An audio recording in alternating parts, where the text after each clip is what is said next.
பரவாயில்ல பாஸ்டர், நீங்க வரலாம் பரவாயில்ல அப்படின்னு ஒரு மாற்று வழி ஏற்கனவே தீர்மானித்து விட்டார்.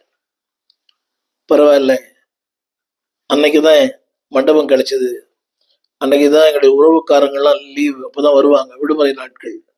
போதர் வருவாரா, போதர் அன்றைக்கு இருக்கிறாரா, அதெல்லாம் கேள்ல.